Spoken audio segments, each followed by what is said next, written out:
उद्या राज्यातल्या विधानसभेच्या निवडणुकीचं मतदान प्रक्रिया पार पडणार आहे आणि त्याकरता मतदानाचं साहित्य वाटप जे आहे ते राज्यभरातल्या वेगवेगळ्या मतदान केंद्रावरती होताना पाहायला मिळते। सध्या आपण मुंबईमधल्या वरळी विधानसभेच्या मतदान केंद्रावरती आहोत आणि या ठिकाणी निवडणूक साहित्य वाटपाचा कार्यक्रम जे आहे ते निवडणूक आयोगाच्या अधिकाऱ्यांकडून सध्या होताना आपल्याला पाहायला मिळते।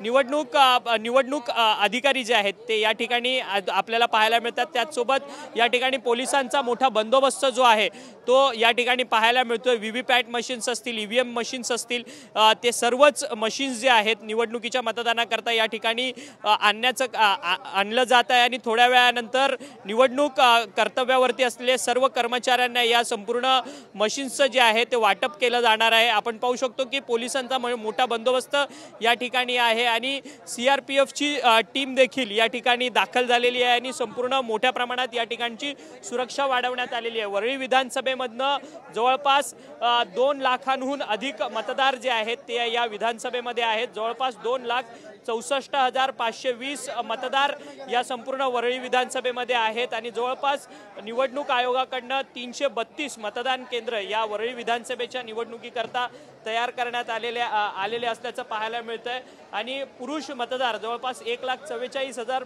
पुरुष मतदार आहेत, तर महिला मतदार वरळी विधानसभेमध्ये 1,20,000 इतके आहेत आणि जवळपास 500,000हून अधिक पोलीस जे आहेत या संपूर्ण वरळी विधानसभेच्या निवडणुकीकरता तैनात असणार आहेत। आणि या ठिकाणी आपण पाहू शकतो की मतदान वाटपाचं साहित्य मतदानाचं साहित्य जे आहे ते वाटपाची तयारी जी आहे ते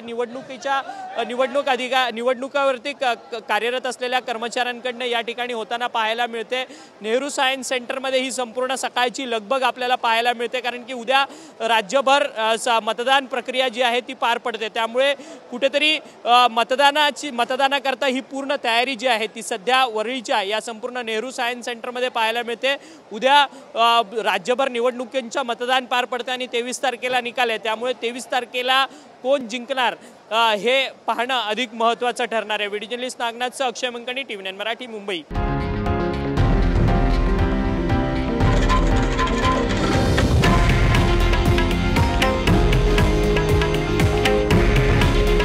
हे आहे देशातील नंबर 1 न्यूज नेटवर्क आणि आपण पाहत आहात TV9 मराठी।